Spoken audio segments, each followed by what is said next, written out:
All right, can we go? Yes.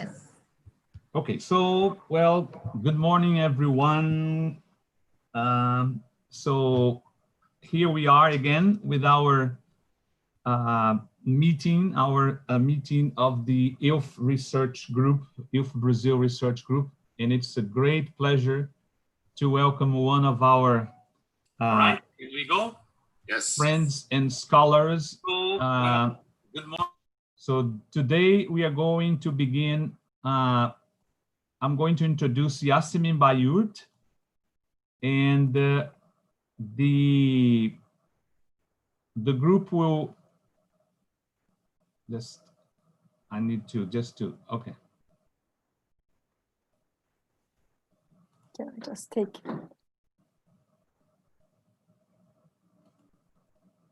Okay, sorry, I had a little problem here with my connection. But anyway, so it's a great pleasure to welcome to our group our dear friend and colleague, Yasemin Bayyurt, directly from Istanbul, Turkey. First of all, as we usually do, I'm going to introduce Yasemin, and then she's going to be talking a little bit about the topic that she sent us the text. So basically intelligibility and ELF. Then she'll have around half an hour to talk about this. And then the group will start by asking questions, making comments. And then later we are going to take questions and comments and ideas from the YouTube channel. So it is a wonderful time to have Yasemin with us, because this is, I think today or very soon we are going to have a publication on ELT journal about ELF, and she can talk about this also. She's just edited a whole ELTJ issue on ELF with Martin Dewey, and then Yasemin can talk a little bit about this. But let me introduce Yasemin, and then we are going to hear her. So Yasemin Bayyurt is a professor of applied linguistics in the Department of Foreign Language Education at Boğaziçi University in Istanbul, Turkey. She graduated from the same university in foreign language education, and she has an MA and a PhD from Lancaster University in England. So, and currently she's involved with, well, actually, Yasemin is involved with lots of things. So concerning teacher education, language education, but we can mention ELF, World English. She's involved with ELF Aware in pre-service, and in-service teacher education, telecollaboration, intercultural communication, social media, in blended learning, et cetera, et cetera. So it's a long bio data. In the Yasemin is one of our most productive colleagues.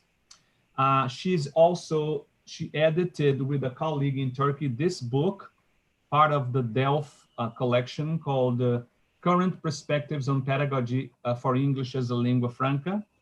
And one of the texts that she sent us is in this book, International Perspectives on English as a Lingua Franca, Pedagogical Insights, that was edited by Hugo Bowles and Alessia Kogel.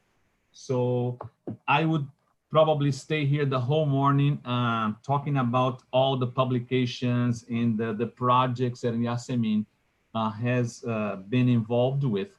But then, it would take us too long. She's also involved in two projects that it would be great if she talked and shared with us about, which is the ELF TED project. One of our colleagues here, Poliana, has participated in the ELF TED project, and also the Enrich project. So Yasemin, if you could talk a little bit about the two projects, would be great. So, but anyway, it is a great pleasure to have you with us. And as I said, we'll have half an hour to talk about the topic intelligibility in ELF. And after this, the group will start asking questions, making comments, etc. And then we pass on to the channel. Okay. Thank you very much, Yasemin, for being with us. Thank you. So since this is broadcast both on the Zoom meeting room and also to the whole group in the YouTube channel, I would like to first greet you all. And I would like to indicate that I am very happy to be here. I'm very much honored to meet you and your colleagues, at least online, and maybe in the future in person. Yes. But at this point, because of thanks to COVID, we have these different ways of connecting, but not separating from each other. This is great. And I think what ELF is about is something like that as well, uniting people. Mm-hmm. So I think even there's something which is a big threat for people's lives, we still have a means of connecting thanks to technology, despite arguments, suspicions about it. Recently I heard on the news, this COVID is a business in order to promote these online interactions. I don't, it might have been true if we haven't heard so many people suffering from the virus. So we would have believed that. But anyway, at least we find a way to connect. And English, in the English as a lingua franca paradigm is something which in fact is a means of connection as well. Okay, I have actually, since you said I might have, some time for presentation, I did go back to my presentations and I wanted to think what would be most beneficial or more open to discussion. Was my two presentations, and I decided to start with the reason why I did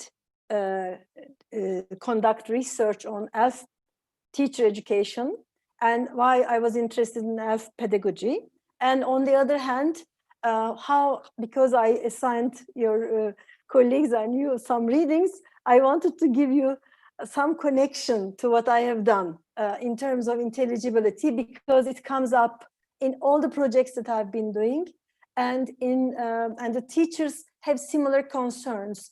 When we did the ELF project, we only looked at Turkish teachers and one Greek teacher, who is a great colleague now, Stefania.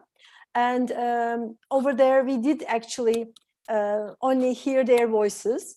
And in those voices, and also some other colleagues like Poliana from Brazil, and some other colleagues from other kind, like we did Polish teachers in the project as well, and Italian teachers and Bulgarian teachers from the neighboring countries who were interested. And the thing actually they said, things that they were concerned about was, again, intelligibility, one of the top. And what intelligibility they were talking about is something we will hopefully discuss during this session. And I will be very happy to hear your questions and comments. And I want to openly tell you that I'm not here to answer all the questions, but we can maybe have a kind of a common mindset, and we can start maybe research projects, or maybe we can conduct research. Some of the things that are raised in these articles and papers that are published before and still in the process of publishing is actually something open for all of us. Okay, now let's see what okay, sorry, I need to share my screen. Okay. It's only been actually only a month that I have been out of, how can I say, out of practice, because I taught all my courses after the 13th of March online. And I've conducted some talks online, but still having problems. Okay, so as I said, I want to give some highlights. I'm not going to give everything. I'm not going to talk about everything in these slides, but just want to give. Normally, when I talk about ELF pre and in-service affiliate teacher education, I usually start with this. Actually, sorry. the status of English today and what's happening all around the world. But I need to change this cartoon to COVID one, which with some technological pictures. Normally, everybody is interested in teaching English to their children, starting from very early. I was involved in a project in a primary school chain in Turkey, a private primary and secondary school chain. And that involves kids starting from age 6 to 12 or 6 to 15. And this year I'm starting another project, if it is approved by the university, with preschool students who are between the ages of 3 to 5. And we did a pre-meeting with the parents and the teachers recently, and they are crazy about English. And because we are working on English education programs, curriculum development office as well. And CLIL is another area that you mentioned that we are interested in, especially in primary schools and secondary schools. We were surprised to see such great interest. So that means it's not only in Turkey, it's all over the world. And that means we need to really raise not only students and teachers' awareness, but also the parents' awareness about this global status of English. And they do it, in fact, without realizing. They prepare their kids for future studies. Like many students in finishing high school this year is aspiring to go abroad, or many students who graduated from the university, a few days ago at my university, got some scholarships to go abroad and study. And in all this, they actually know English, and they go to English-speaking countries mostly, thinking that they are going to meet only English L1 speakers, and they'll be communicating with only English L1 people. Or in my area of study, they will obviously go to, if they come to your university, they are going to study in English because you are an English department and you have PhD and MA programs in English, but in order to survive, they need to learn Portuguese as well. So this actually, we have been doing this for a long time without realizing.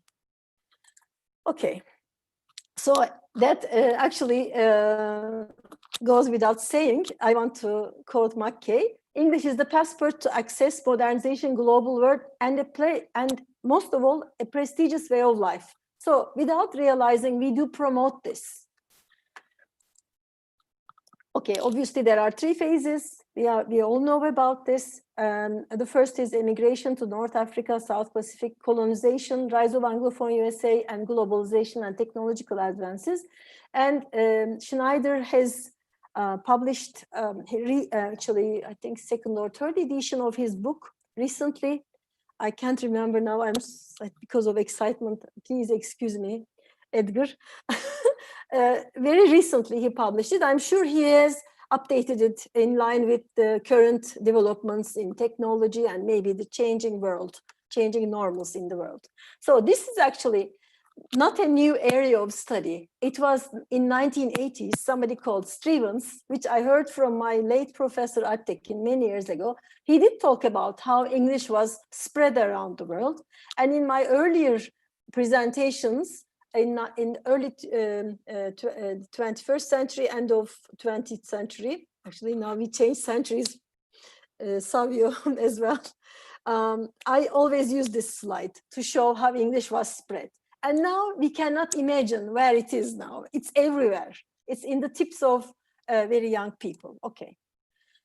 Okay, and I'm sure you are familiar with David Crystal's comments on how English was spread, and I don't want to go through it, how it is the dominant medium of communication, how at least 75%, maybe more number of publications are published in English today, and so on, okay? And many things, and this is not a new phenomenon, and I cannot read that. Okay, I'm not going to go through. And Kashrus circles, I'm sure you're all familiar with it. And this is the very original one. Please always remember this. I'm not okay, because I'm also involved in World English's paradigm, although Turkish English is not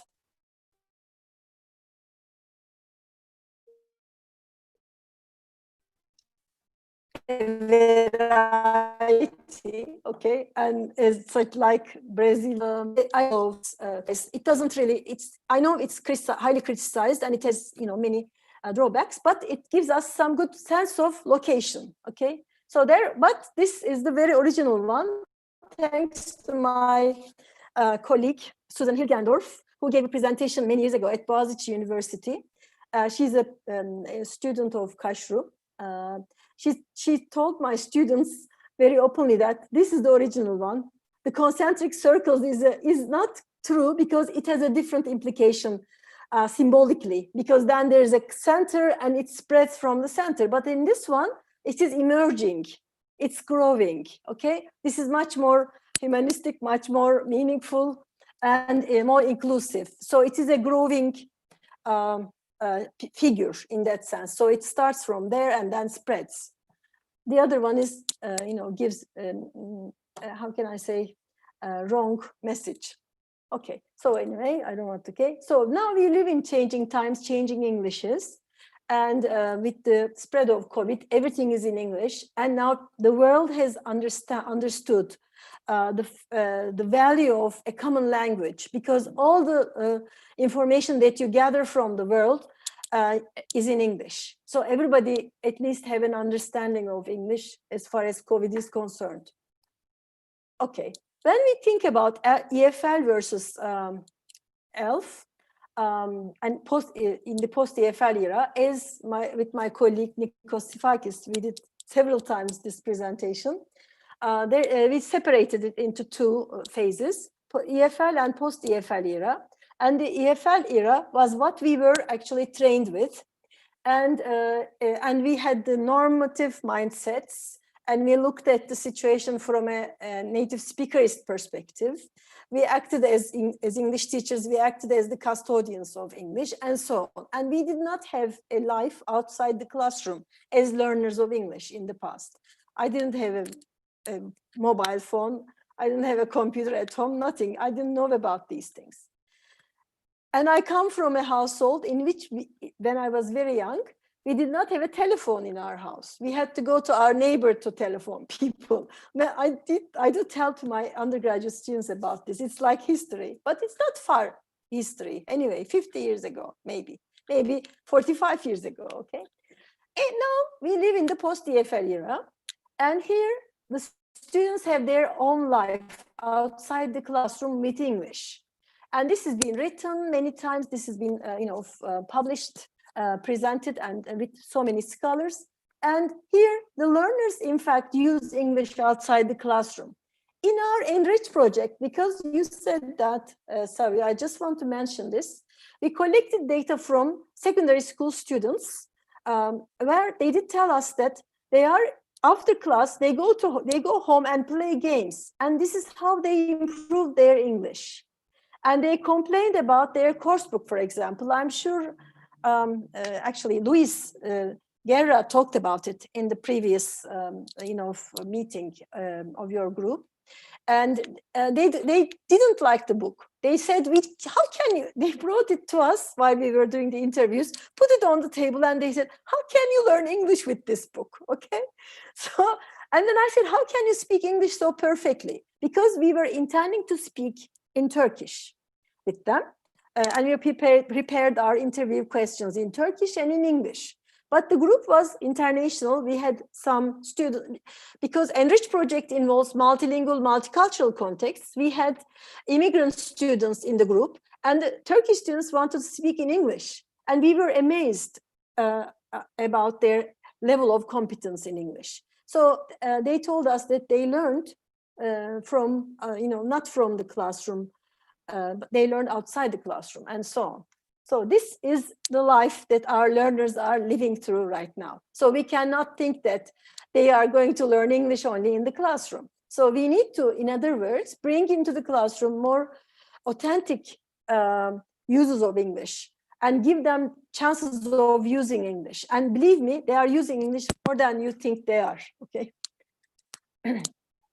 And I just want to give the definition of English as a lingua franca and pass to the intelligibility section now, because this is important, how the definition of English as a lingua franca has changed. And I'm sure you have talked about it many times, but I also wanted to share this with you.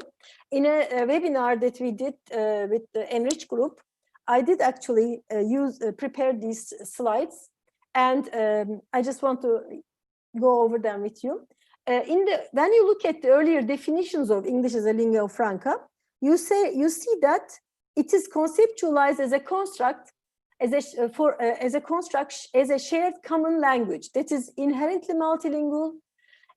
English medium communication takes place among people from different linguocultural backgrounds, and English represents future success, professional success, and social inclusion in the lives of users. These are obviously documented by Jenkins, Moran, and Seilhofer. And this is an item from European Commission's multilingual, multicultural policy page. Jenkins actually introduced recently the concept of English as a multilingua franca, and there's an article in this special issue of ELT journal, which is based on this notion by our Japanese colleague, Tomo. And I shared it on the Facebook, and maybe I can send your group later on when the whole thing comes out, the list of the articles. She says English as multilingua franca is a good term that includes multilingual and multicultural contexts as well. And she says English as a multilingua franca, it represents multilingual communication in which English is available as a contact language of choice, but is not necessarily chosen. So it is there, and we select to use. Actually, because of excitement, I forgot to greet you in Portuguese. I learned this many years ago from my Brazilian neighbors. I'm more familiar with Brazilian Portuguese than Portuguese because I lived with Brazilian Portuguese people for 5 years when I was in Lancaster. Bom dia. And now I forgot again. I was going to say bon dia, for example. This is within my repertoire, and I can activate it when I want to. And there was a program the other day, and there was a Brazilian chef, and he was presenting some food, and I told my family, I know at least 2 Brazilian dishes. One is feijoada, and the other is muqueca, if I'm not mistaken, from different parts of Brazil. So these are within my repertoire, and I can activate them when I actually think that it is the appropriate context. So this is, in fact, a multilingual, multicultural context, and I'm sure you have many languages in your repertoires as well. And I like this definition. It is, in fact, a construct, because it's a construct that reflects the true notion of ELF in an all-inclusive way. And a majority of ELF users are multilinguals, and who may choose to move strategically in and out of the various languages with their entire multilingual repertoires. This is an enrichment in communication in today's world. And many of the teachers are not aware of that. Many of the people are not aware of that, because I'm sure there are many contexts where the teachers teach to multilingual, multicultural students, not because of the immigration, but because of their local contexts. Actually, there can be immigrants, minorities, ethnic origin people with different linguistic backgrounds.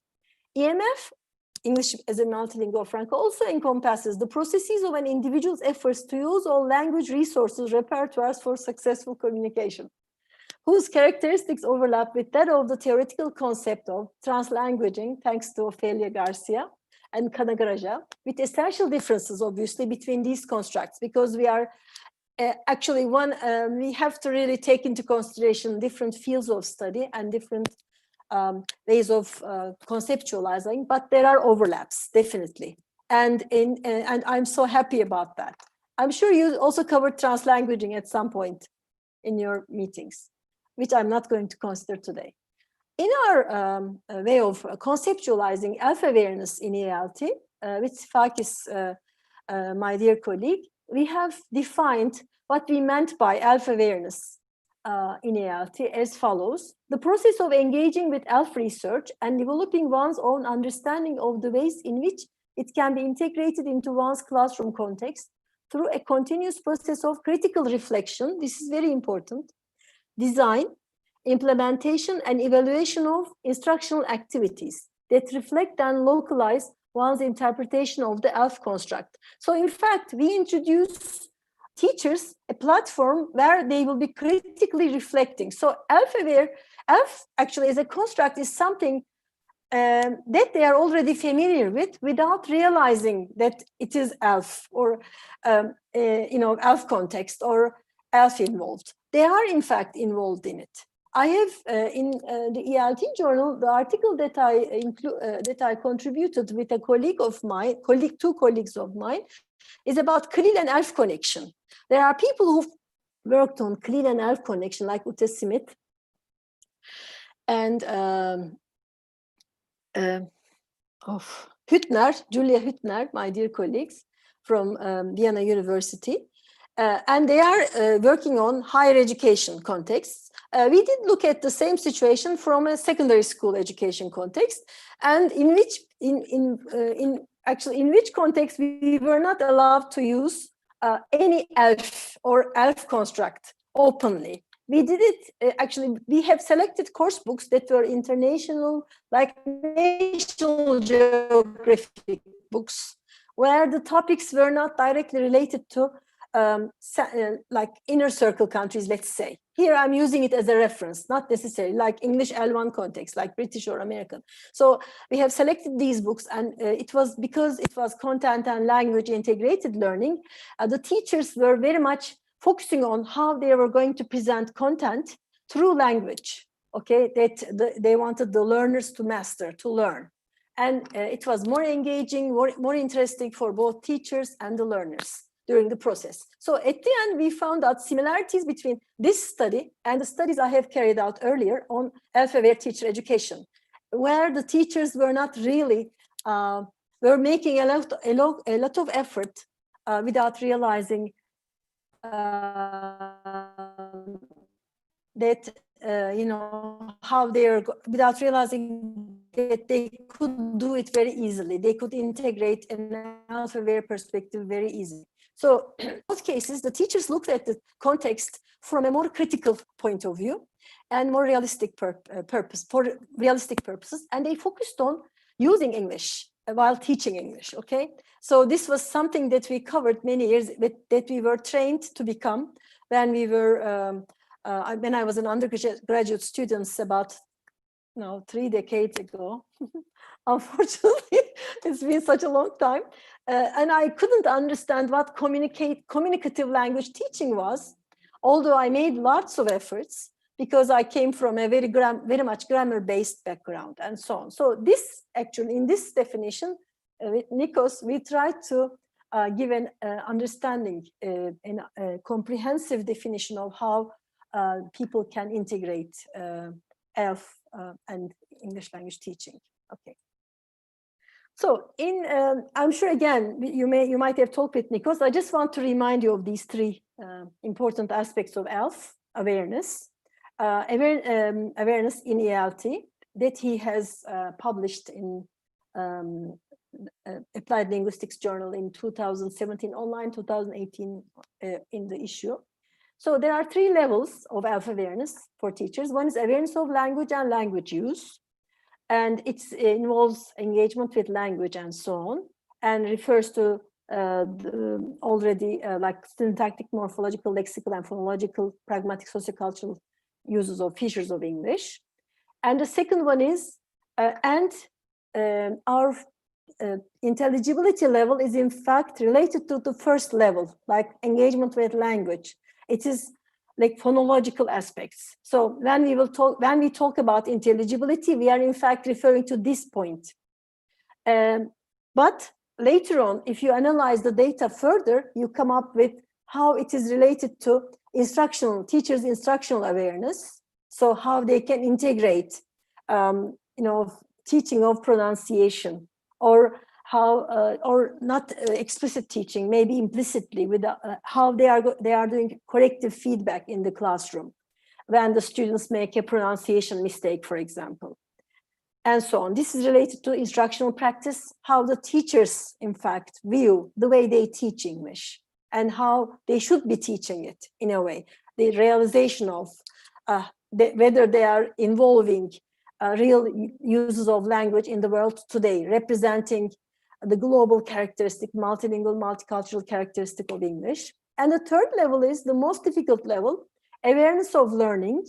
And it refers to how the learners will perceive the way you teach the language, okay?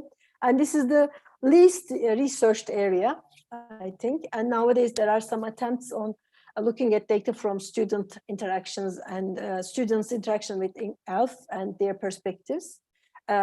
Obviously, there's more work on higher education than secondary and primary, which is a more difficult area because there are stakeholders and like parents and family. I just want to give you one interesting example from this parents issue. Now, while we were working with this school, primary and secondary school I talked to you about, it's an advisory kind of position, which is in agreement with our university. The parents come to the teachers in school and they tell them how they interfere with their teaching of English, and they tell the teachers, look, I'm a graduate of Harvard. You can't teach English this way. You have to teach English that way. So you have parents, especially in primary schools, coming into the school and giving lessons to teachers about how to teach English. I mean, their job is really difficult, okay? While trying to encourage their students to use English in an authentic way, comprehensively, they have this kind of stakeholders coming on their way. And sometimes the headmaster of schools come in and they say, oh, I heard from the parents that you are playing Indian English videos in the classroom. What kind of English are you teaching? And these kind of things, actually. And it's very difficult for teachers to deal with this. I just want to quote Nikos, why we should emphasize ELF awareness in English language teaching. This way, learners attending typical English as a foreign language classes are more often than not users of ELF, and they will realize it through an ELF-aware instruction. And these experiences with ELF use play an important and perhaps a primary role in their learning. And in most of the cases, actually, that we have encountered, you might have a resistance from even a preschool kid as to the pronunciation of the teacher.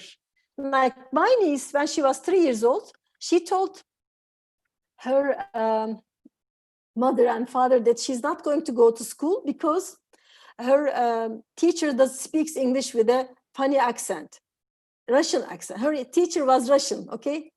And she was teaching English when she was 3 years old. And my niece learned English actually through videos, songs, cartoons, through American English. And she resisted going to school for 2 days. And then the third day, they convinced her. So you have even this kind of resistance. Okay. Now, let's pass to my next one. I will go much faster because this is the point where we will have discussions. So this is my introduction part. Anyway, this data that I will show you comes from the ELF-TED. Oh, sorry. Can you see my new presentation? ELF-TED project, okay. So from my ELF-TED project, which was a Boğaziçi University funded project, and we have implemented ELF-aware teacher education model that probably Nikos already talked about. And the first phase involves theory, second phase application, and third phase practice, self and peer evaluation, which we have a similar pattern in the Enrich project as well. But obviously it is a I+1 model of this project. It is much more advanced in terms of its use of technology and the way we have developed, obviously, we have developed and constructed the theory and so on. Okay, so in this one, we had 11 teachers. So we expected teachers to okay, we have exposed them to ELF materials that were related to ELF word Englishes and how they can implement it into their teaching. They read papers, etc. And then we did discussions with them. We gave them questionnaires and so on. And during the training phase, we gave them some prompts and we discussed the issues that were raised in those articles through these prompts. And these were some of the topics that we wanted them to reflect on: native speaker, nativeness, non-nativeness, standard English, intercultural communication, competence, strategic competence, multilingualism, ownership of English. And obviously we asked them some questions. We sent them some questions before our meetings. We had this, as I said, it was much more well organized in the, let's not say well organized, much more differently organized in the Enrich project, these aspects. But in our case, we did it like that as well in a different way. And in this one, we had teachers from different parts of the world, and we had teachers from primary, secondary, and tertiary levels. It was a we had some face-to-face and distance learning components, and this is the web page. So this is the part where I talk about ELF-TED project, and these are the readings, and then these are some questions right after them. And the teachers, and this is how we have, I'm sure you are familiar with Moodle now because of, thanks to COVID, and we still have the ELF-TED Facebook page. And we analyzed the data. When we analyzed the data, we came up with two major themes, which were native and non-native speakers of English and ELF awareness in the English language classrooms. And in this nativeness, non-nativeness, we had intelligibility as one of the major issues. And ownership of English, the second one, communities of practice, I said a few minutes ago, methodology and materials part. Okay.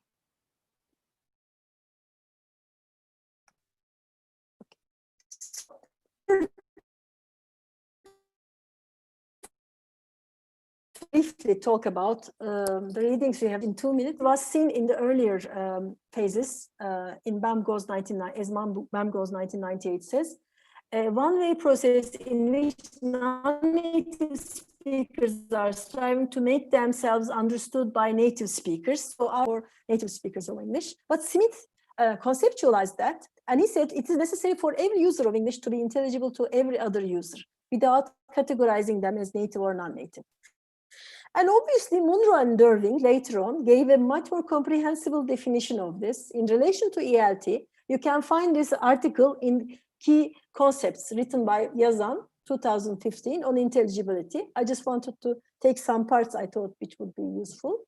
So they equated intelligibility that was in that involved actually ELT as equal to comprehensibility and accentedness. As you know, as English teachers, we are interested in the accent and also whether you understand what we are saying or not. So they have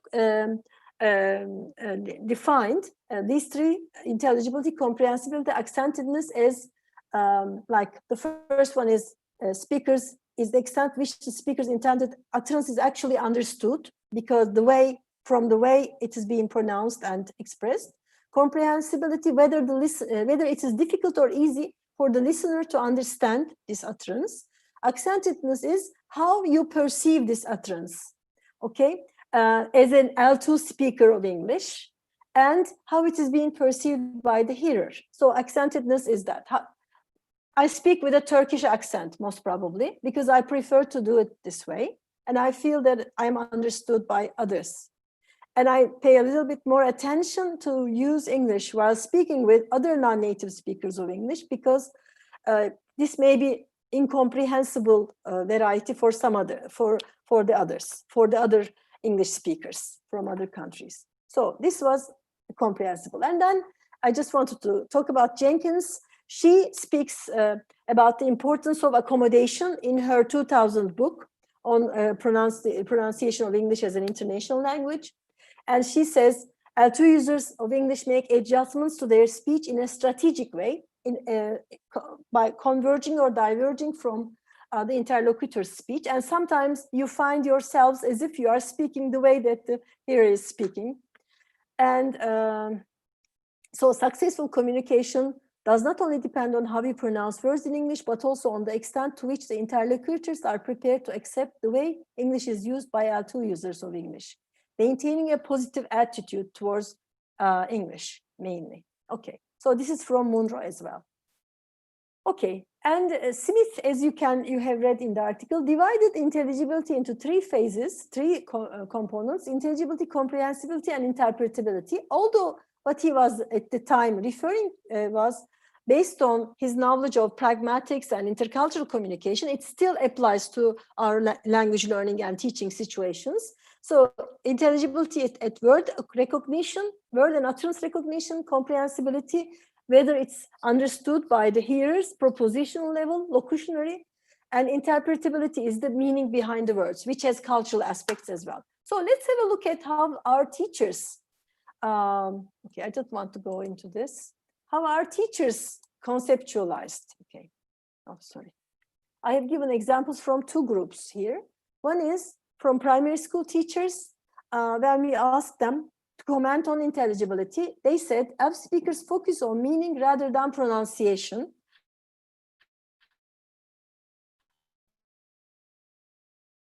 Which says that they realized the significance of, and another one said pronunciation causes intelligibility issues in ELF interactions. Besides, it does not look like so important to apply all phonological rules as long as what you say is intelligible. Again, they are focusing on the speech.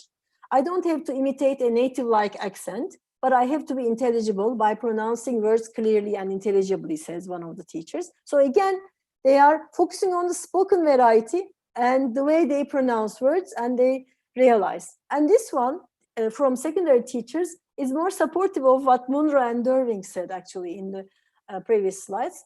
I agree with the misconception of only non-native speaker is accented. So they say also native speakers have accent, okay? Each language has different accents.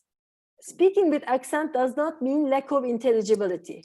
Only familiarity with this accent might help you to understand.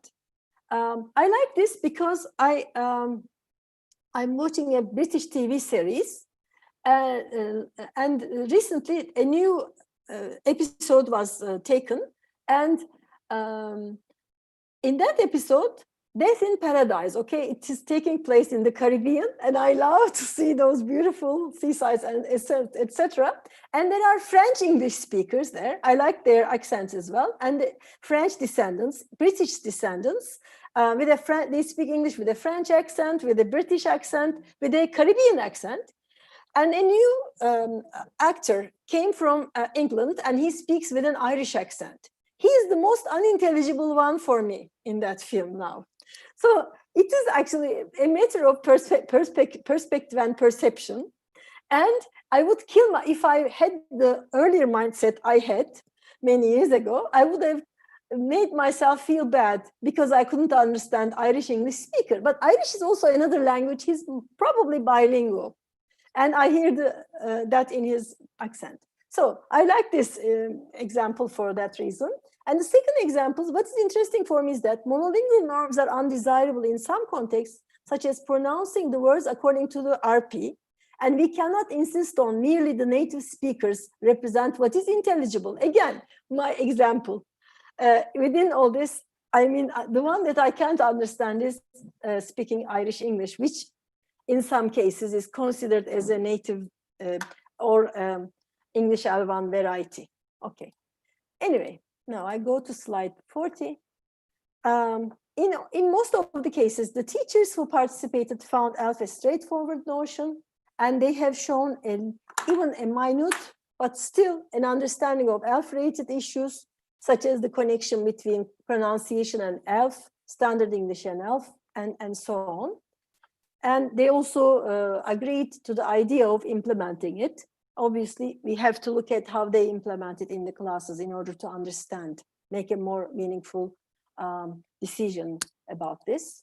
And obviously, our aim was to raise their awareness of ELF. I think we managed to do that.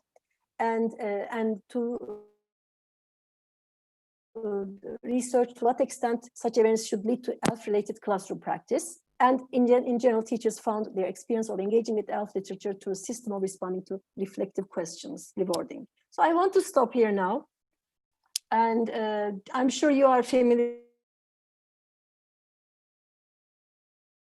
of the results and so on. I can send you all the readings. I would like to hear your reflections. I didn't want to repeat my paper since you have read it. So I tried to integrate some different ideas. Okay, that's all. Thank you very much for giving me. Okay. In what Enrich project, I have another slide. If we have time, I'm going to present it at the end. Okay. Okay. Okay. Yes. So I stop sharing now. I'll find that one, and then I will also talk about the Enrich project as well. Okay.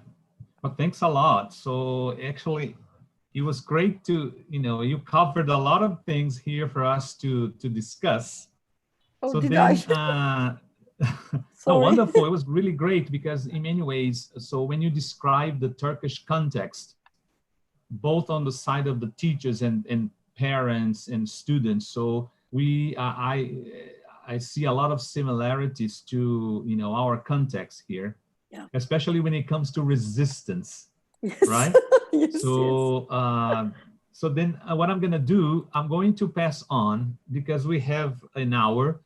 I had several things to comment, but I prefer to let other people talk.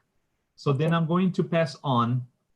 But thank you very much. It was really enlightening. And of course, we wanted to know more and more about this. So if I can ask you very quickly, and then I'll pass on first to the group and then to the people. There are many people on YouTube saying hello to you, people that you know, Thelma, Clarissa, Louise, and several of our friends in Turkey. So a lot of people saying hello to you, and it's great to have them here with us. Oh, I'm so glad. Yeah. So my quick comment is, after you said the ELF-TED project finished in 2017, right? And it was a 5-year project. Yeah. So do you intend, maybe with Nikos or maybe with colleagues in Turkey, to have more or less later an idea how these ideas in the whole project, how things are multiplying within the teacher community in the country? So, because of course, I understand that those teachers that participated, they could be multipliers of those ideas. Yeah. So, or have you heard from them, Yeah. I can, we followed with another MA student of mine, 3 teachers from pre-service and 3 teachers from in-service group. Actually, I carried this study actually with Nikos. The first 2 years were on in-service teachers, and we did piloting, and then we started doing it. And then we started pre-service teachers. And Nikos was always the advisor with us, and he did do research, and we conducted interviews. In this MA thesis of my student, we found that the teachers still appreciated these ideas. Only one of them was able to implement it in her classes, and she carried over to the school that she passed on to. And I met her again in university. She retired and started working in the university, and she started doing a PhD right now on this topic. And it's an interesting area, and she was one of the best informants in our study, and some of these ideas come from her in the secondary school teachers. And also in our paper with Enric Lourda and Nikos on teachers' ELF awareness, teachers' language awareness and ELF. Over there, I quote her a lot, especially her realization of ELF, instructional awareness of ELF, and learning awareness of ELF. Because the first level, language awareness, is always, you can find results of this in all the interviews with teachers. But some teachers are more reflective, more critical than the others. Right. You can find it. And as far as pre-service teachers are concerned, I still receive messages from them. And they are very happy that they went through this kind of training. And it has opened up a window in their eyes, and they can implement it as much as they can, especially those students who are working in schools where they have CLIL curricula. By CLIL, I don't mean the same thing as the CLIL implementation in some European countries like Spain and Italy, where subject courses are taught in English. In our case, we have some like mathematics and sciences integrated into English curriculum. Obviously, right. English teachers are not in a position to teach science or mathematics, but they use some aspects like talking about rocks, talking about weather conditions are part of science, for example, okay? Science topics, geography topics. Like in the National Geographic books, I don't want to do some commercializing here, but those National Geographic series are a really good series because they have different content. And nowadays they have course books because they were criticized initially when they came out because they are like a magazine, like a National Geographic magazine. Now they have other types of books like World English, Global English, and in which they have photos, pictures of the world, different countries, different cultures, different topics, and all these topics can be gathered around social studies or geography and so on. So that's what I mean when I say clear. Okay. So those teachers appreciate the course, self-awareness when they come across more open-minded curricula in schools. Great, thank you. Okay, so now it's open for the people in the group to ask Yasemin some questions and make some comments. Who's the first one? Yes, the first one is Kelly. Kelly has asked something, and it's very interesting question that Kelly has made here. Kelly, go on. Just make the question. Kelly here, yes. I see it here, Kelly. Are you there? Go ahead. Good morning. Can you listen to me?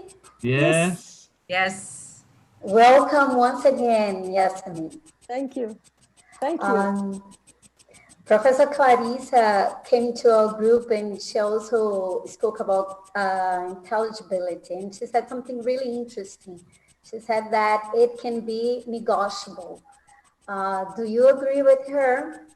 And the second question is about the text, because you have mentioned about the native speaker judge role. And I'd like to know your opinion. Who is more judgmental, non-native or native speaker?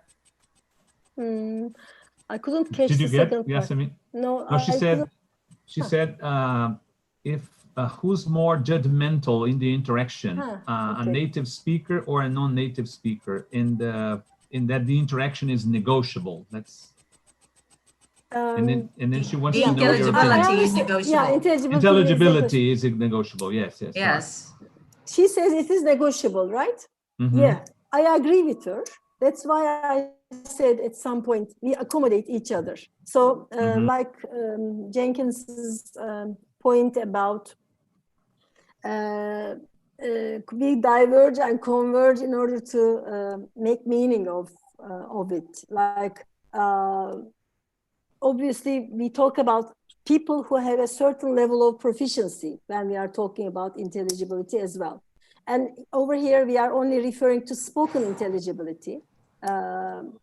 Intelligibility in terms of spoken language use. We can also talk about written, which we haven't mentioned. I mean, it has a different, obviously, literature, and it has completely different area of discussion. But as far as earlier ELF research is concerned, it's based on spoken. And most of the teachers in the data are referring to spoken uses of English. And yeah, I agree with Clarissa. And the second one, you said the second question was again? Who's more judgmental in the interaction, the native or the non-native speaker? Okay, I think this is a very good question.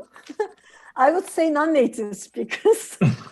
Because I do agree with you. From my own experience. You agree? I do, for sure. Yeah. Thank you. Because earlier, Sifakis and Widdowson mentioned non-native speakers of English are custodians of English. We act as, and as English teachers, we act as custodians as well. So this is, I think, very true. And from the way, I mean, as I said, we can, at the moment, we can slowly change teachers' mindsets, maybe. We can bring them a different perspective, but it will take time. We need to be patient, and we need to be insistent on doing research and talking about this in every point.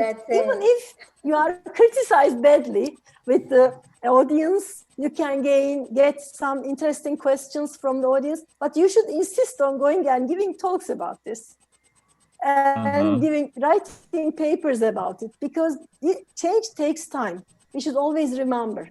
And our initiating point, as in Nikos's earlier works, and later on, now I think they have published recently with Stephanie as well, transformative learning theory of Mezerov is a very good example of, I mean, if you refer to that, gives very good examples of this change. It takes time. We are talking about change in the mindsets of adults, but interestingly, students are resistant as well. They are young. They have to be flexible. I mean, this, again, change is, for people is difficult to take place, I think. Thank you. Okay, next. Next one now is Danielle. Danielle is also wants to make a question. Go ahead, Danielle. Yes. First of all, thank you, Yasemin, for being here with us today. It's a huge honor for us. I really enjoyed reading your articles. And my question is about the ELF TED project. It was designed to raise teachers' awareness of ELF, right? And apparently with great results. But I couldn't stop thinking about the other ELT stakeholders. ELF-aware teachers can do lots of things, but they can't do everything, right? So what can we do with the other stakeholders? Should we try to raise their awareness? Could we do something, you know? Should we do something? What do you think about it? Thank you very much. Thank you. Yes, I think we can do, again, something about it very slowly. Otherwise, even if we train all the teachers to become ELF-aware, and in most of the cases, teachers complain about the fact that they cannot implement these ideas in their context because of parents' resistance, students' resistance, because students are resistant because of their parents, okay?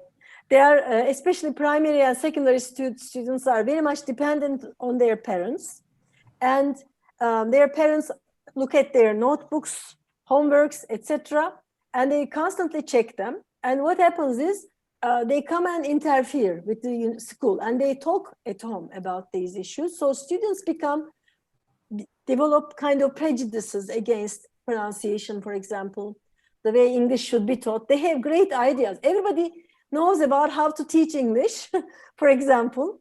And why do we need to have a 4 years training for it, for example, then if everyone knows how to do it? So I think it is we need to teach parents training as well. And, and if we train parents and school administration, other decision makers, probably we can gain students, students as well, in that sense. They can become ELF-aware. Yeah, but don't ask me how you can do it. But there is always, somewhere to start from. Maybe giving training sessions to teachers and so on. Like the one we did with the preschool parents. We did with my colleague. My colleague is doing instructed SLA, okay? Very much a different area of study.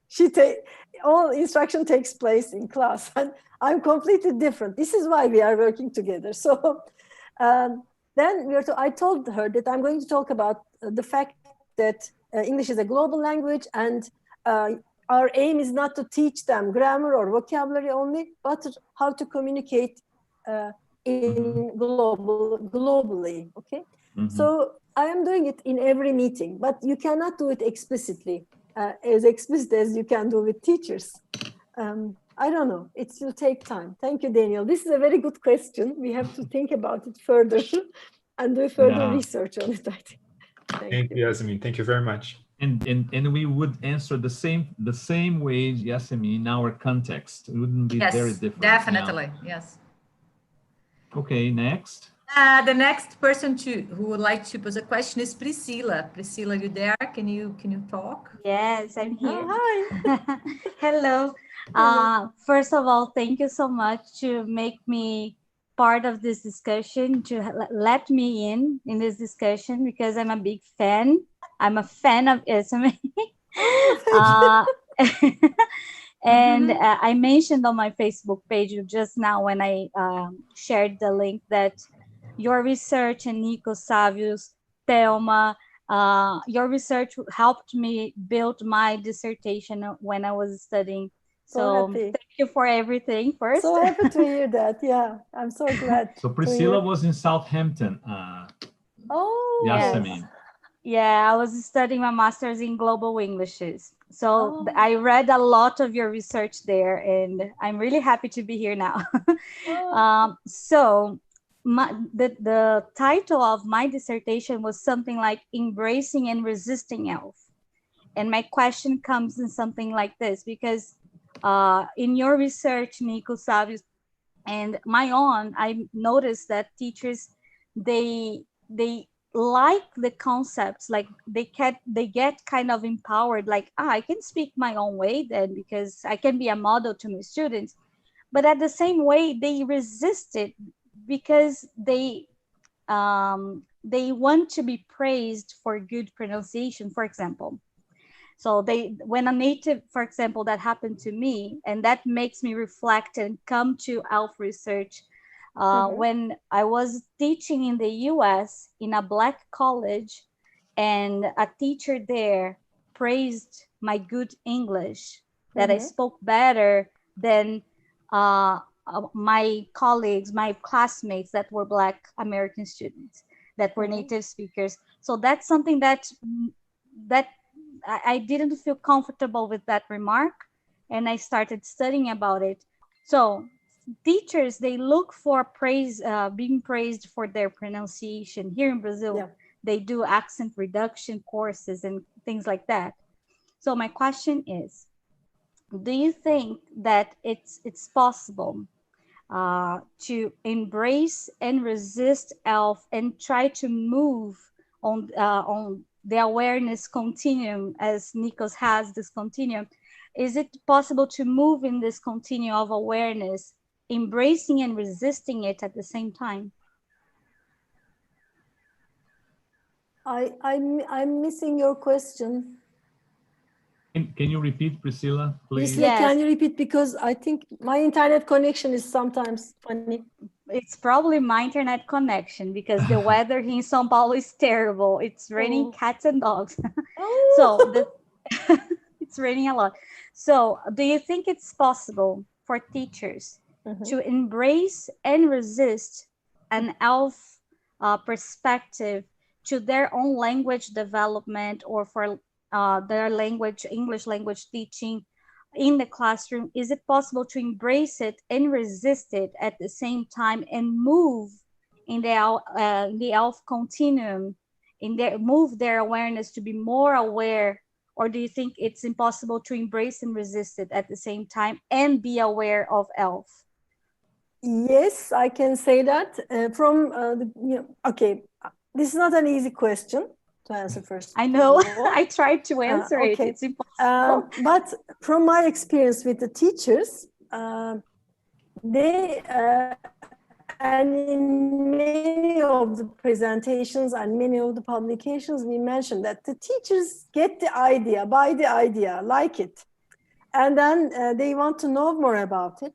Like, I will give you a very recent example. For this Enrich project, 150 people applied for the course, okay? And we were looking for only 15 minimum, 30 maximum number of participants from Turkey as a partner.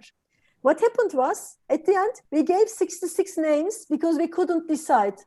We told people were so enthusiastic, we couldn't, owner of the project, Enrich project, and then we gave 66 people's names. And then in the middle of the course, because there's a course, they had to work, they had to listen to videos, they had to answer questions, do homework, and so on. This number was cut down to 30, from 66 to 30 in the middle. So we said, let's get, we told the people that because they have been inactive, we are going to cancel their subscription. They haven't done anything. And then out of these 30 people, at the end, we had 15 people finishing the course.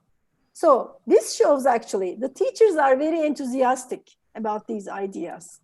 But when it comes to doing something, they have their own lives and they have lots of businesses to do and families and so on. They actually cannot carry on doing this research. Although, and this, in fact, what happens is these people are informed about ELF, know about ELF, and maybe, okay, for ELF awareness, I'm going to take Nikos's definition. So I'm going to leave awareness as another English word aside. And like they know about ELF, okay, let's say in basic form, but they don't know what it encompasses. And I cannot categorize these people as ELF aware, but informed. They know about it. Obviously, when I say informed, I'm hurting Martin, okay, because he has a different conception of ELF informedness. So these are a little bit difficult waters to swim, we say in Turkish, okay? But what I'm saying is knowing about it, okay? Knowing about the concept, and there's literature about it, but there are no books that are compatible with these ideas, no materials. And in most of the cases, teachers prefer to use a book that's designated to them. They don't want to go beyond this because of all these businesses they have in their life other than teaching. So it is very difficult, you see. At the end, we end up with very few teachers. That's why when a few minutes ago to Daniel, I said, we need to be very patient. It's going to take time, and also Savio, for this change to happen. Okay, this is not the direct answer of your question, but no, it's okay. Just listening to your explanation helps a lot to come to an answer, because I don't have an answer to that. And my dissertation was totally about it, but I didn't come to an answer. So I want to discuss with people. Maybe we wouldn't have a definite answer. So let's leave it open for more discussion. Thank you so much. You may take this as a starting point, maybe. Look at these definitions in detail, more detail. And have your own definition. Since this is a PhD, you can coin your own term for this. Yes. Thank you so much, Yasemin. You're welcome.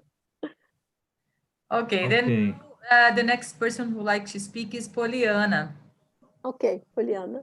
Go on, Poliana. Now, Yasemin, you can meet Poliana in person. Oh, perfect. Yes. That's me. Hi. My special bom dia to you, Yasemin. Or maybe boa tarde. For you there. Boa tarde, sim. Boa tarde, yes. Okay. I have to say, I'm really, really excited with this meeting. And Yasemin, I have been reading tons of your texts to write my PhD dissertation, and they have been inspiring me a lot. And now that I have the chance, I need to thank you for your relevant contribution to the field. Thank you very much. I'm so glad they are useful. Me too. Very much so. And going straight to the point, another day, we had a very interesting discussion with Luis Guerra in this group on the question I will pose, and I would like to know your opinion about it. Sure. Do you think we, Brazilian teachers, for example, speak ELF when we are in our English classrooms talking to our Brazilian students? What do you think about that? Okay, it can be radical. What I'm going to tell you now is it's an ELF context anyway. And like in my English, classes at the university, it's an ELF context, I would consider it, even if it is with the Turkish students. Because our university's medium of instruction is English. and it's an ELF context for me. Is this the answer to your question? Actually, I'm not sure. Yes, for sure. Yeah, yeah, it is ELF actually. What you are talking with your students is ELF. And they know for example, I did teach a course on alphabet teacher education last semester with my undergraduate students who were taking practicum courses at the same time. And out of 95 students, like the example I gave you, only 24 of them came to my course. It was an elective course. And when they finished the course, they found the course very useful and a good preparation for their future. So in that course, I constantly emphasize the fact that you can understand my English and I can understand your English because we are all Turkish English speakers. Mm-hmm. And if you don't make an extra effort to produce sounds like a native speaker variety, British or American English, we can understand each other without any problems. And like at the moment, I'm not sure how much my English is understood, but this is an ELF context. But in this case, I am from a different L1 background and you are from different L1 backgrounds, but I don't have any difficulty in understanding your English without any problems. I don't have any problems actually. It's very, but I might think that I was living with lots of Brazilian friends in the past. I'm used to the way you speak English, and so maybe this could be the reason. Or maybe I am a proficient ELF user, and I've been talking to so many different people from different L1 backgrounds that I am now used to. I can understand without any problems different accents, and I'm really much interested in accents as well, even though I'm not supporting a native speaker's approach to accentedness. So I would say your context is an ELF context, Polyana. Okay. Is this too radical? Yes, unless you make an effort to speak with an American accent as a teacher, I can speak English. Exactly. Okay, thank you for making it clear, Yasemin. Thank you. Okay. Thank you for this question. Yeah. Yes, Savio. Okay, next one now is Gabriela. Is it Gabriela? Yes. Go on, Gabriela. Bom dia, everyone. Bom dia. Bom dia. I'm very happy to be here. Thank you for your words, for your speech. And my question is the following. When you talk about promoting ELF awareness in teacher education, you mentioned the process of critical reflection, right? And I like to know which meaning do you give to the word critical? Because this is a word that, depending on the perspective that we assume, it can have different meanings. And I would like to know from your perspective, how do you interpret, how do you understand this term critical? Critical reflection, okay. Mm-hmm. Coming from a non-critical cultural background, it is very difficult to answer this question, but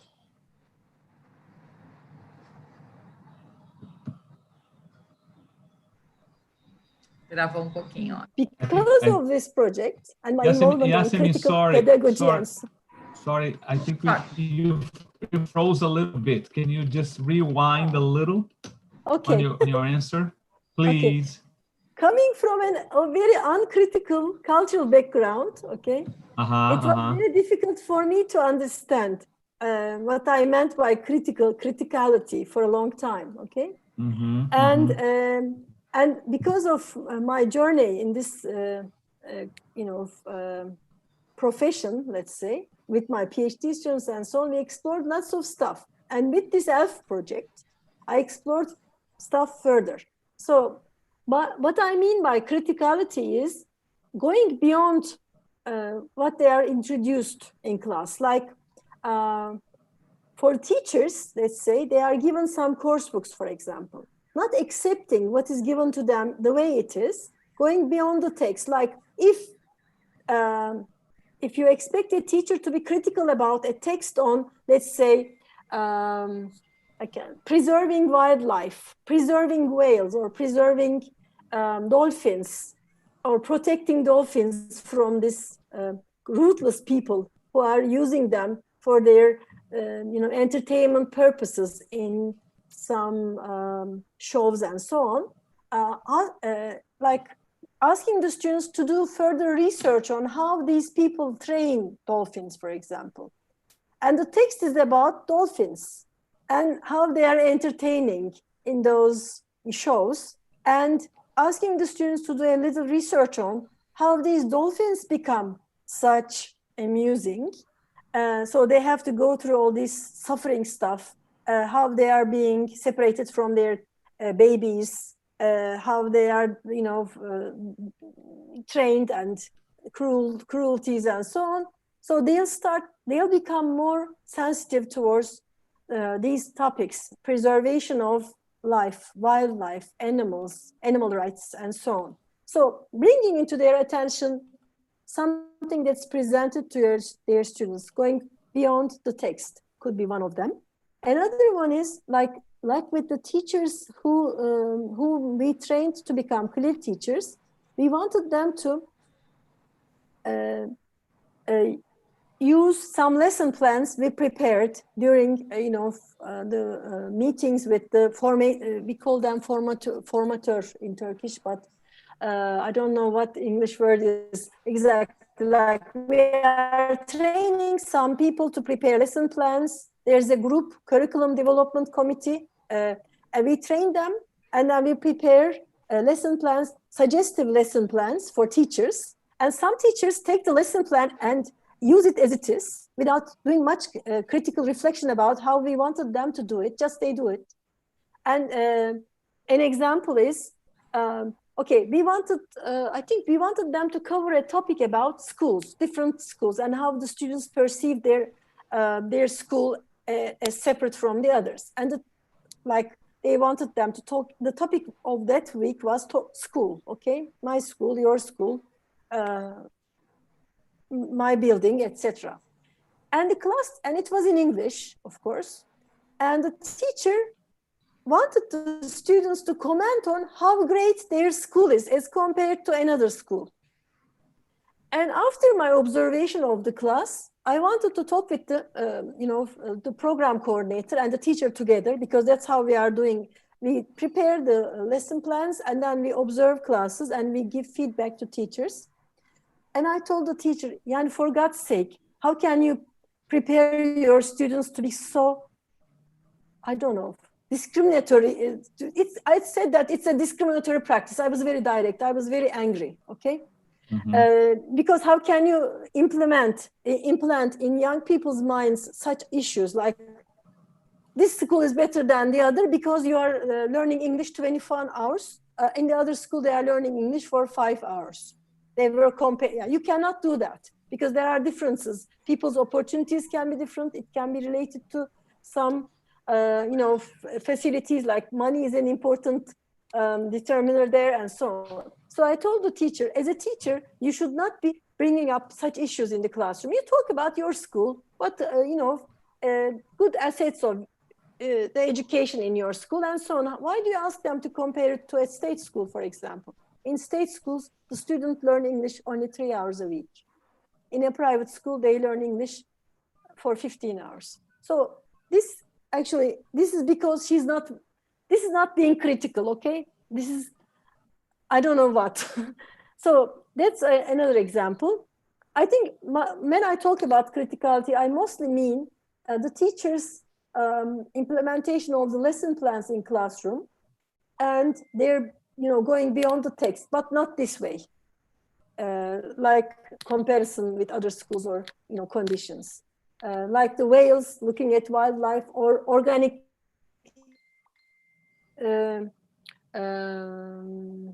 I forgot the word in English now.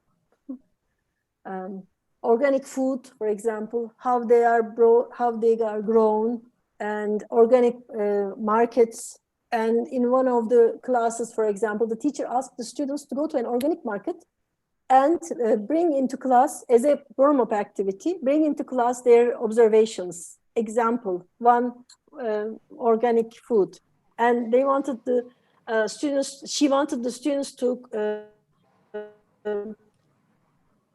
do a small interview with the what do you mean by organic, and so on. This kind of thing, actually going beyond the text, I think. Mm-hmm. I hope I answered your question, Gabriela. Yes, you did. Thank you very much. Yes, and now, now we have Eliane. Okay. Eliane, welcome. Eliane, welcome. Yes, Eliane is participating. Really for welcome. The first time. Nice to meet you here. Hi. Thank you so much. I thank you guys for, allowing me to take part of this group. I'm very happy to be here today, and I'm also very happy to virtually meet Yasemin. Just like Poliana, I've been reading tons of your texts, and they are helping me a lot in my research. I'm happy. And my question is, are other aspects of discourse or of text, such as coherence and cohesion, also being considered in studies about intelligibility, or is it more about pronunciation or oral interactions? Are there studies on intelligibility regarding written texts? I'm sure there are, Eliane, right? Eliane, yeah. Eliane. Yeah. And I'm sure there is, but my area of research does not involve that yet. But I'm interested in doing research, further research on that, but not from an ELF perspective. And I'm looking at how meaning changes, why people use certain hedges, for example, or emphatics. And I'm looking at it from a cross-cultural perspective. And just to give you an example, I'm sure there's literature on that topic. I can send you some references if you like, but it doesn't come to my tip of tongue immediately.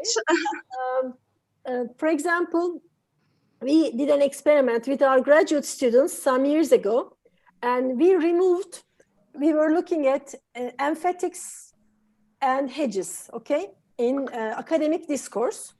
And we have selected 2 articles from some experienced academics in English and in Turkish. And we removed the parts where they used hedges and emphatics. And we gave the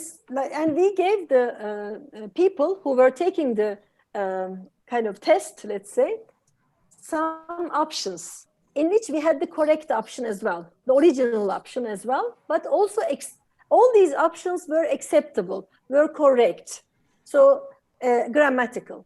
And what we found was they were very successful in the English text when they were placing the hedges and emphatics, but in the Turkish text, they have overused, overgeneralized hedges.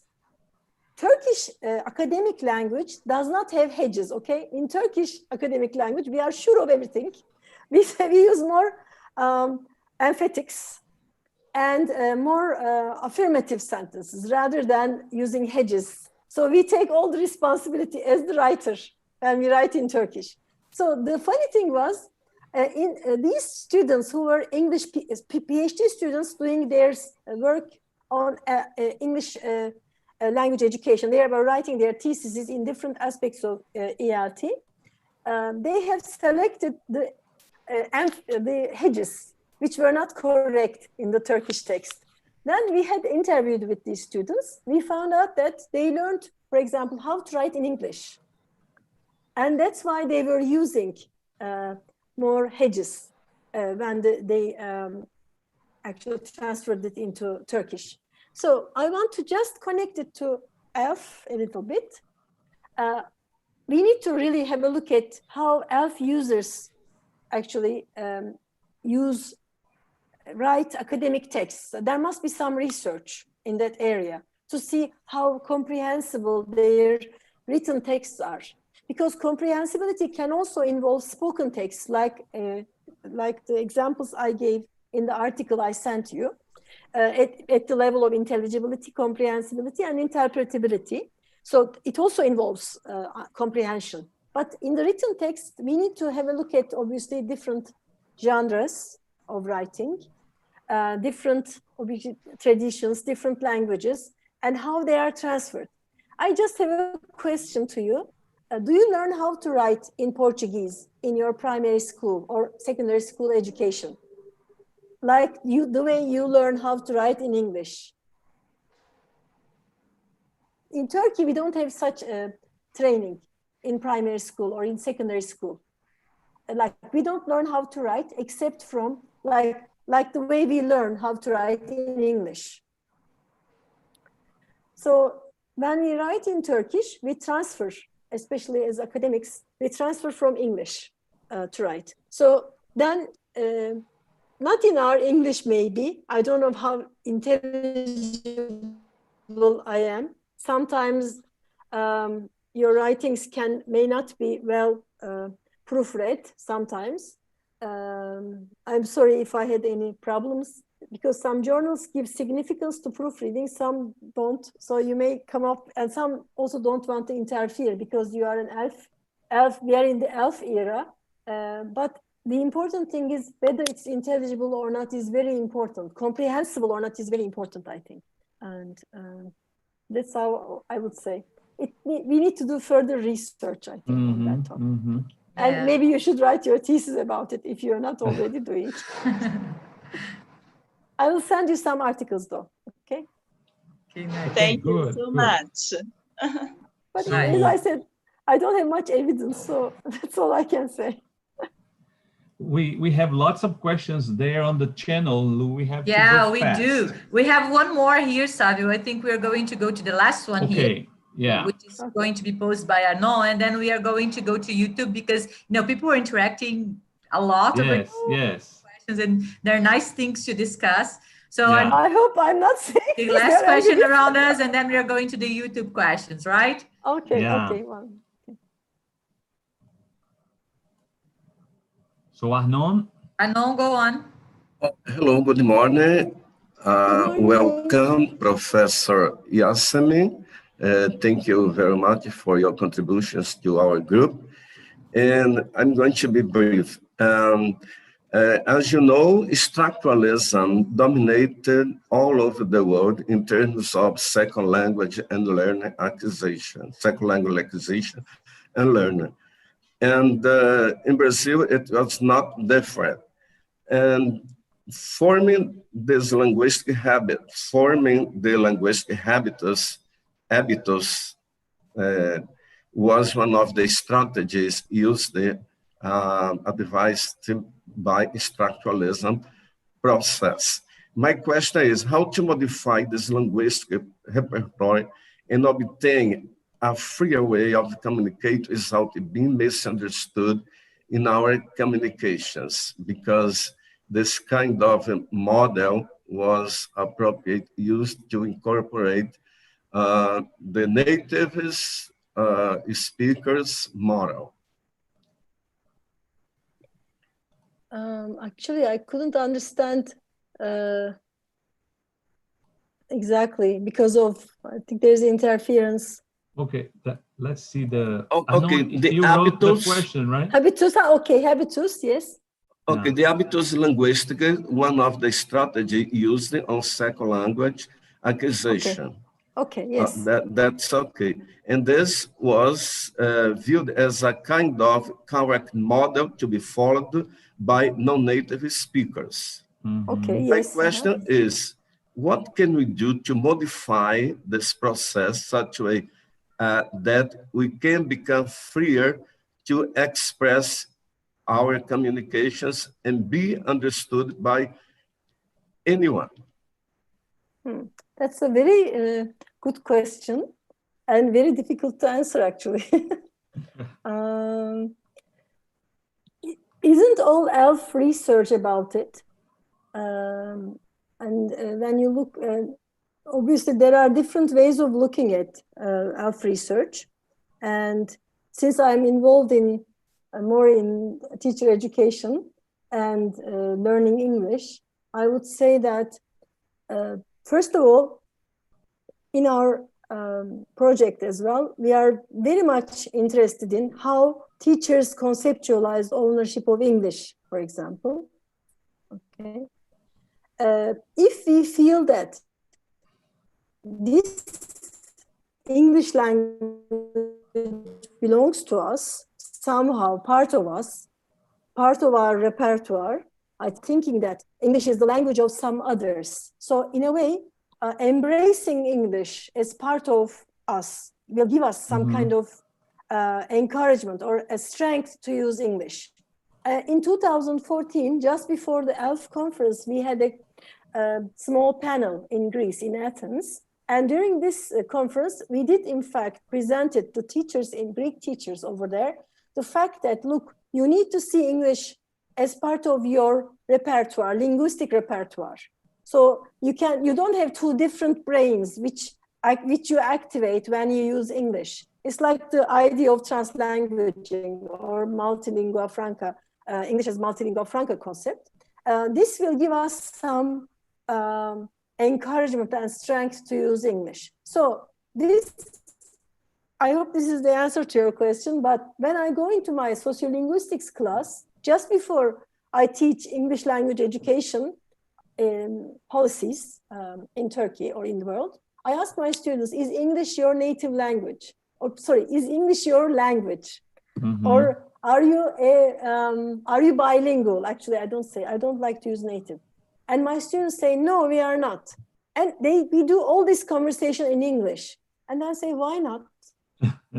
Because we did not learn English and Turkish simultaneously. So there are lots of misconceptions about how the concepts of bilingualism or multilingualism. Yeah. And for me, I'm not an expert in multilingualism or bilingualism, but I feel that English I am more proficient in English and Turkish than in any other language in different domains. I lost my practice in English in everyday life, but I can use English in academic contexts much more successful than in maybe if I go and live in England, I may have some problems. But not in Turkey, because I know where I use English and how I use English. So, but I still feel that English belongs to me. So it's not the language of another person that I can never become, that I cannot be like. I cannot become alike ever. So I think this can be a starting point, Arnon. I'm not sure if this answers your question, but I think we should start from first embracing it as part of our own. Rather than seeing it as the language of others. Yeah, that's what we usually say here, Yasemin. It's just like people don't think the language they're learning belongs to them. So then as if, in order to be called bilingual, they had to, that idea that you have to be what would call fully bilingual. So then, when you reach such a level of proficiency. So that's just the same thing. Yeah. So, and I want to cite my colleague Ad Bakus from Tilburg University in the Netherlands when I was doing my postdoctoral studies. He's an expert on bilingualism. I asked him very openly, please tell me, I don't know the exact difference between the two. This is 2003. But today there are so many theories, thanks to Ophelia Levi and many people who are working in sociolinguistics, ILF, and other areas. They have made it much more clear. But at that time, I was really perplexed for being kind of discriminated because I'm not a bilingual person. Why not? Okay. As I said, in some domains, I'm much better than maybe it's advanced speakers. I don't know. Anyway, so this can be a starting point. Yeah, and being bilingual is not to have two isolated languages. On the contrary, So. Yeah. Okay, so now let's move on to the questions on the channel, because we have many questions there. Many questions and many good interactions too, because more than the questions, we have like many comments. As we can't talk all, about all of them, but we're trying to choose some to ask you. Okay, Yasemin? Okay, I hope I can. The first one I would like you to answer is from Clarissa Jordão. She's from Hello to her, yeah. You know her, and she's asking you, do you recommend English learning for very young children, 2, 3, 4 years old, in Turkey or other countries where English is not an everyday language? What would the drawbacks be, if any? Actually, let's not say I recommend or not, because I don't think we can cope with such a big industry of English language teaching, which is promoting the early the better, which is an old-fashioned idea nowadays, because it is not, they are not talking about ISLA context, instructed second language context, when they are talking about the earlier the better. They are mainly referring to contexts where English is spoken as a first or second language in the environment of the kids. So the earlier the better needs to be revisited, I think. And when it comes to me, I would recommend maybe presenting some vocabulary, games, songs, etc. from an early age. I wouldn't recommend formal instruction of English, because first, in my opinion, my dear colleague Ahmar Mahbub would also confirm, we should, if we are, a Turkish family background, monolingual background, we should first learn our first language very well. If we are living in a multilingual family, whichever is the dominant language, all languages, we have to first become proficient in our first language and then be introduced to another language. That's why, for example, in my advisory positions in some schools, I don't recommend teaching writing or showing students scripts before the second grade in school. So I would recommend learning how, like vocabulary, like a game, songs, riddles, and so on in the early ages without formal instruction. And in the first grade, for example, one of the disagreements with the school that I'm working with, the school recently that I'm taking an advisory position, is that they are teaching written script in English in the first grade. I mean, this year I was very successful in agreeing with them, in negotiating with them to present writing in the second semester of the first grade, okay? Because in my opinion, we should first learn how to read and write in our first language. And if we have, if we are in an immersion context, maybe 2 languages, but then learn how to read and write in English. I mean, I'm not an expert, again, in literacy, but I would just recommend, if you want to start early, then don't have formal instruction, like games and songs, like a game, because children are holistic learners. And then second grade onwards, maybe writing can be introduced. Okay. As I said, I'm not an expert in that area, so this is all I would recommend. No, but it sounds... Just like to make us think a little bit. I was thinking. Yeah. Well, we have a question now from our Luis Guerra. Luis, nice to have... It's nice to have you here with us today. Thank you. The question is, how do you see intelligibility as linked with semantic coherence and syntactic contexts?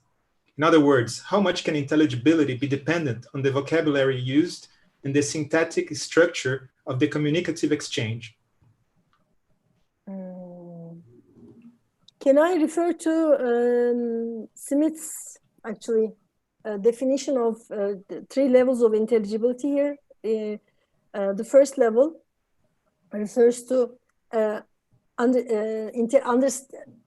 whether the message you are giving is understandable or not in its presentation, and then comprehensibility, whether people can understand what you say, like in the example of this taxi driver with the tourist lady. Okay, and then interpretability is the 3rd level. Maybe that's what Louise is referring to by semantic meaning and cultural meaning, I would say. Like syntactic level is a locutionary level, which is the words, their meanings, and the way you express it. The 2nd level is illocutionary, the meaning behind those words. And the third level is perlocutionary. The effect of this meaning on the hearer, whether I have expressed myself clearly and you have understood. So this actually I have in my mind all the time when I'm answering your questions, for example, whether my explanation is clear enough or explanatory enough, comprehensible enough, etc. So in the taxi driver example, the lady is just a tourist and she doesn't know about the context of the country at that time, which is necessitating the taxi drivers to switch on the light. So she takes a taxi from Taksim, let's say, from the center of Istanbul and wants to go to her hotel. And interestingly, luckily, the taxi driver can speak in English and they can converse. And she's from Australia. And you know, Australians have a different accent. Despite that, they could understand each other at the first level, intelligible and comprehensible.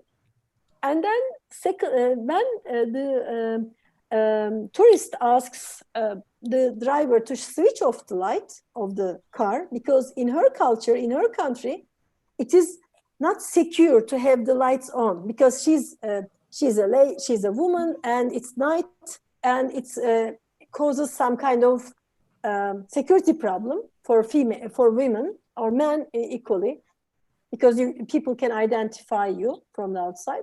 But the taxi driver, for the Turkish context at that time, the taxi driver has to keep the light on because that is security for their context. So when the taxi driver says no, the tourist thinks that, well, this is surprising in her mind, obviously. We could converse with him perfectly a few minutes ago. No, he doesn't understand my simple question of switching off the light. So she rephrases this sentence in a different way, says the same thing. And this time, the taxi driver answers in a very harsh way and says no. And then there's a horrible, stressful environment. And she hates that she's in that taxi. And the taxi driver hates that she imposed on him to do something. And then when they arrive in the hotel, she gives the money and leaves the car. That's all. And then when she goes to the reception, she talks to them about this event. And at the reception, they tell her the fact that it's a law, actually. You cannot switch off the light at night because it's not secure for the security reasons for the customers. And then she said, and obviously Smith and his colleague at that time interpret this as if she had known the cultural issue here, she wouldn't have misunderstood, what he was saying. So I think cultural issues, semantic issues are very important over here as well. It goes beyond words, I'm right? not, I don't know whether this is an answer to Louis's problem, but his question made me think this way. And I think this is very much related to that. And we need to think about it further, I think.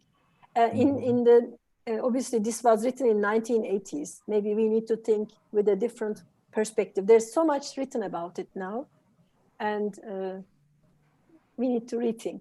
But I think the cultural issue is very important as well in terms of understanding. I love this example. You know, Gabriela also commented here that she just loves it. I love this example of the taxi driver. Definitely, I'm gonna. I can send you the original article. There are many examples like that. I've selected the Turkish examples. Please send this. Yes. Send to me, please. I just want to bombard you. I just want to bombard you with these articles, but there are many examples from different contexts, different examples. But because I was Turkish and I was writing this article, I thought it would be good to have an example. Well, send to me, please, Yasemin, and then I socialize. Yes, go ahead. Yeah, I will send it to you. Okay.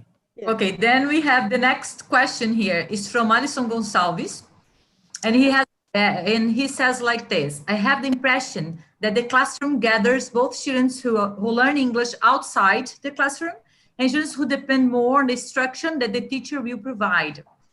What ELF practices can we promote so that the classroom accommodates all of these students? I cannot really give an answer to this. Yeah, it's an intriguing question. It is, indeed. We need to collect more data from the classroom to see how this is happening. But from this very reflective teacher, critical and reflective teacher we had in our first experiment, in our first study with Nikos, this teacher, took her students to United States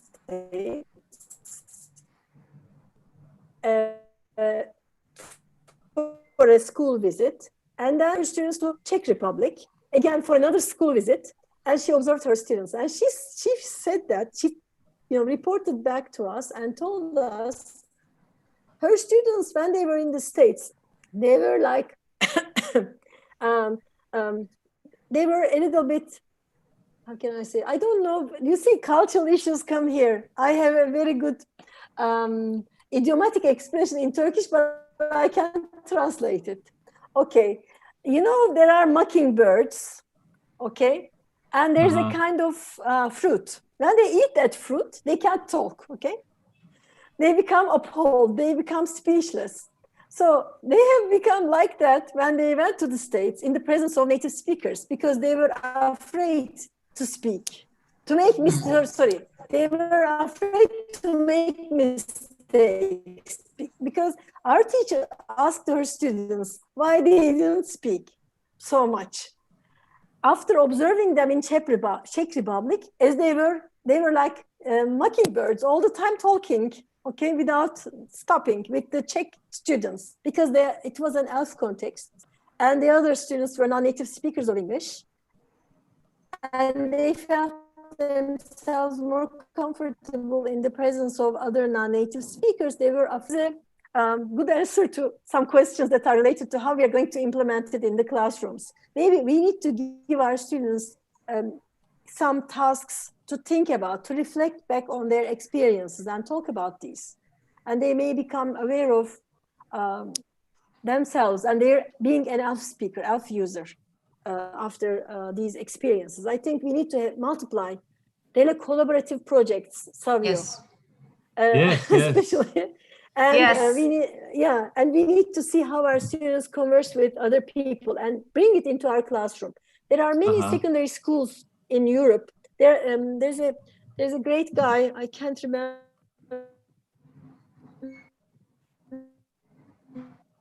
his name. I'm very sorry about projects. He's not an ELF person. He's a more technological person, but we have other colleagues like Kurt Kohn. He's doing telecollaboration, and some other colleagues as well from the ELF era paradigm. And also Jim D'Angelo, and I did so many experiments with Korean and Chinese students and Japanese students. And it's very interesting. Our students, for example, from Turkey feel that they are more self-confident after they have these projects. So I think maybe you can bring into your classes these kind of projects as well, e-twinning projects, and make them meet with more people. It might help. Maybe. I hope this is an answer to your question. Actually, I guess so. Drawing data from context, that would be, we would find good answers there. For sure. Yeah.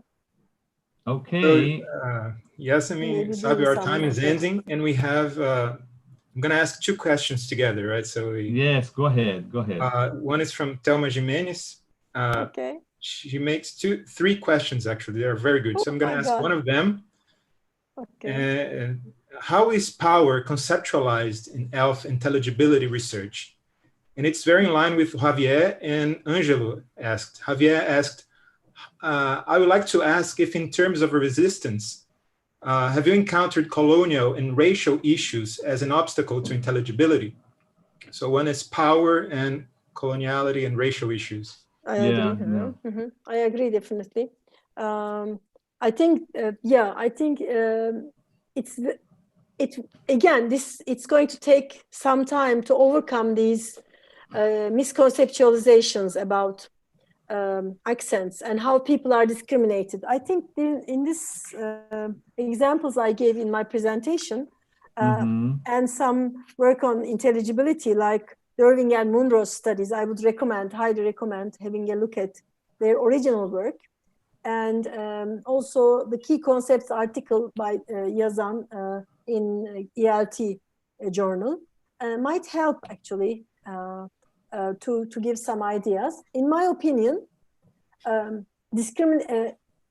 people may be discriminated because of their accents. As I told you, my little niece's example is a very good, without realizing, is a discriminatory practice that even adults, even very well established people make.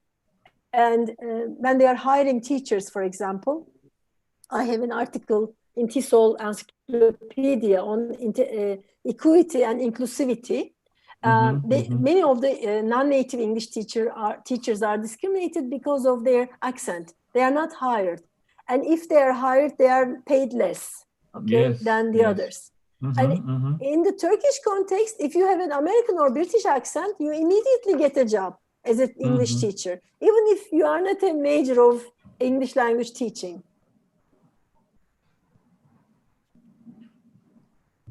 We have faculties of education, and in these students, go through a very strict training to become an English teacher. But when it comes to accentedness, if they have an accent, they are not hired.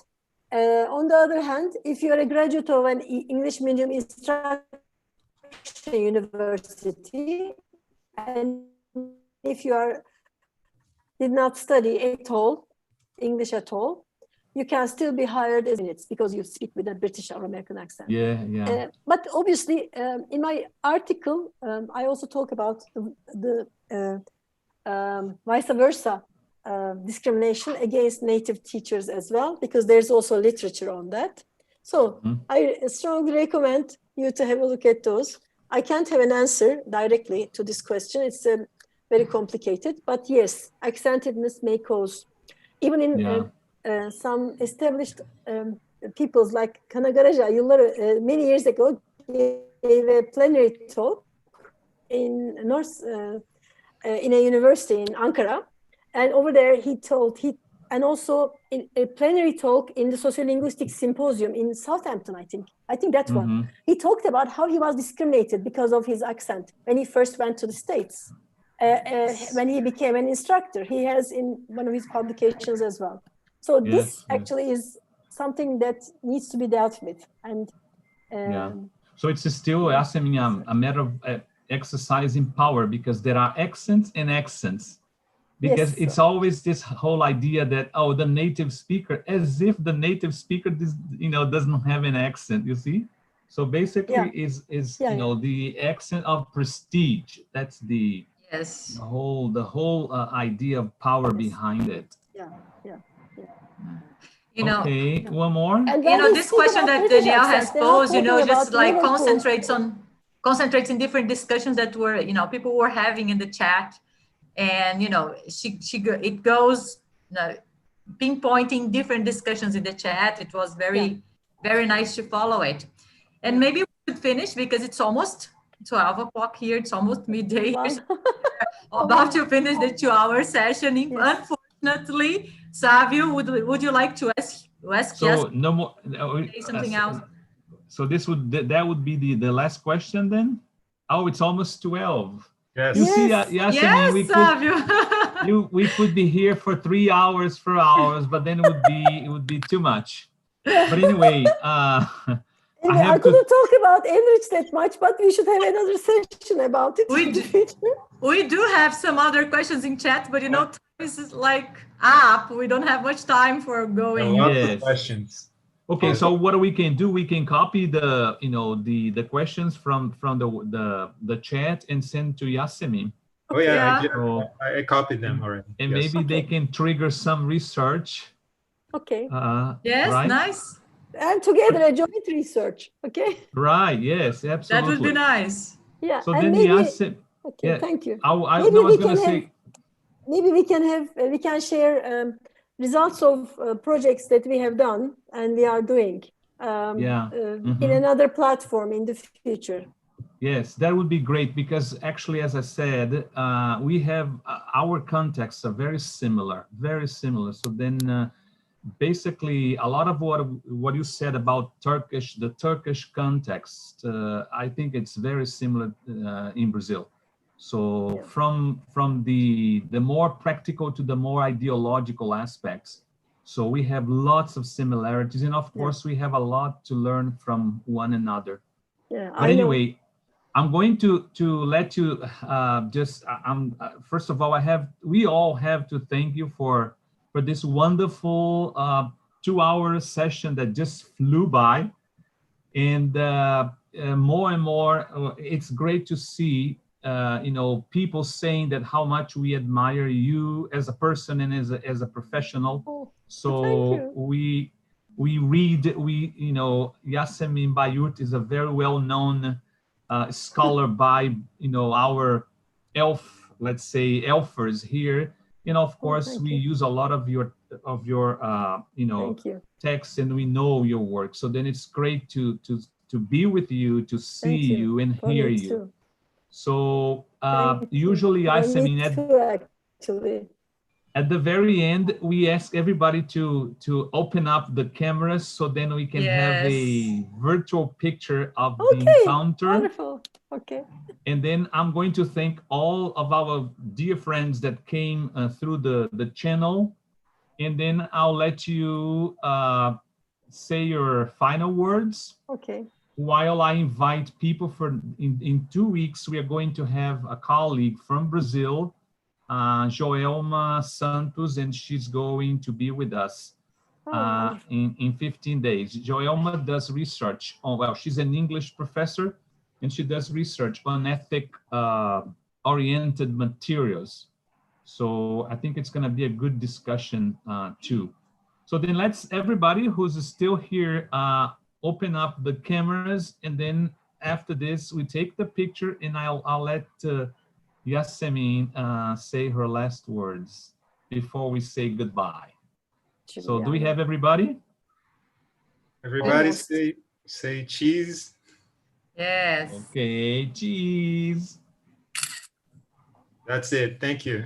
All right. Okay. So Yasemin, so time for you to say your final words. And again, thank you very much for being with us. It was really great, very enlightening. Thank you very much for inviting me. It was great, actually, to be part of this, session and discuss some of the issues that I've been questioning in my mind all the time, and share some of my research and findings.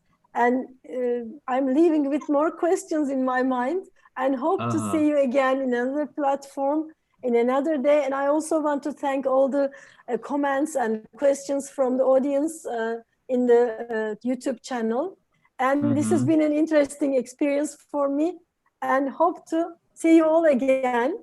Have a nice and safe day and weekend, and hope to see you in person in the near future. Thank you very much. Thank you, Yasemin. Thank you.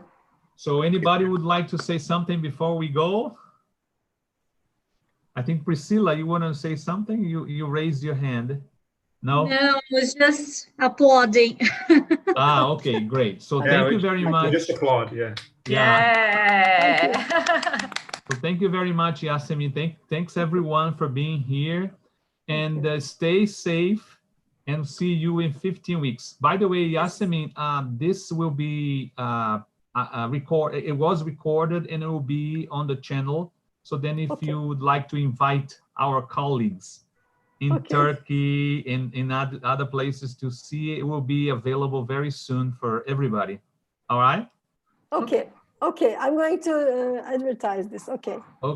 Thank you very much. Thank you. So have a great weekend, and I'll see you in 15 days. Bye-bye. Bye-bye. Bye. Bye. Bye.